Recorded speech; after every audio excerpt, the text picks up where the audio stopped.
Hey, it's David here from Freedom Founders. Today, really important topic, and I see this happen all the time. In fact, I've been susceptible to the same thing more than once in my lifetime. But it's getting in bed with the wrong people. Now, I don't mean that literally. I mean it more figuratively, meaning doing business with, or doing deals with, or partnerships, or whatever. But doing it with the wrong people. Here's what I mean. Here's what I see. There's a lot of people in this world that are good people and they're well-meaning people. And a lot of those kind of people have charisma. They're likable. You can't help but not like them. They seem to be the people who generate a lot of excitement, enthusiasm, and magnetic attraction wherever they go, whether it's in person, in different groups, or maybe it's on some of the social media forums, but seem to have big followings, right? Seem to be always full of energy and inspiration and motivation. And there is nothing wrong with that at all, as long as it's genuine. As long as it's genuine, or at least mostly genuine. But here's the problem. A lot of times those people have such an ideal uh, sense of who they are beyond maybe what their real capabilities are. And that only gets dangerous when they involve themselves with other people whose lives or businesses or finances are now kind of put on the line. There's nothing wrong with being motivational, inspirational, and desiring to do better in life, but when you start to involve other people and not knowing what you don't know is one of the biggest keys to that.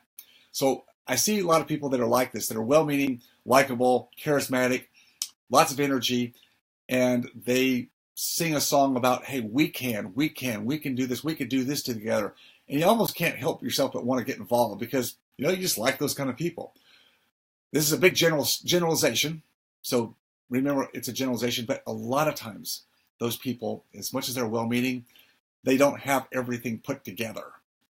I'm not talking about fraud. I'm not talking about corruption. I'm just talking about they don't have the infrastructure. It's all about them, meaning that they are the magnet, but they haven't built the people around them to build a sustainable business plan, operating plan, whatever it is you're getting involved in. And so it's like the blind leading the blind.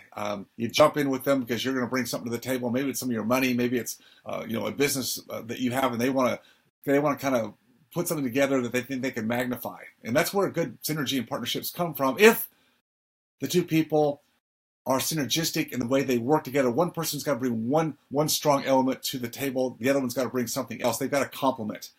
If neither person has experience in moving things forward on a certain basis, then the whole thing's likely to fall apart. And this is where I see other good people get attracted by these other good people in not knowing what they don't know and get trapped in and running down what I call rabbit holes towards a gain or potential gain or proposed gain or just all of the vibrancy and enthusiasm that these people bring. And these deals, partnerships, joint ventures, whatever you want to call them, they fall apart. And people get upset and angry, and people lose time, they lose money, they don't work well. I find that, again, general statement here, but the people that are quieter, not so charismatic, not so all about, look at me, life's great, and I'm enthusiastic, those are the people that oftentimes are the better people to work with. Now, you need someone who's out there marketing and salesy and do those things. Maybe that's the position of the person who's got that charisma. But in terms of building sustainable fundamentals, just be careful before you jump in bed with somebody who seems to have it all together and you don't dig down behind the curtains to see really what's there. What's the track record? How long they've been doing this thing that they're talking about doing with you, right? Or helping you do it or taking your money to do it. Be very careful in those arenas because I've seen way too many people get, again, not taken on purpose, but taken by just ill advisement. Not a good thing to do. Get advice from other people is the main thing. Don't just go solo in life just because someone seems like they've got it together. That's probably enough for me today. Remember, always stay focused on your freedom, and I'll talk to you next time.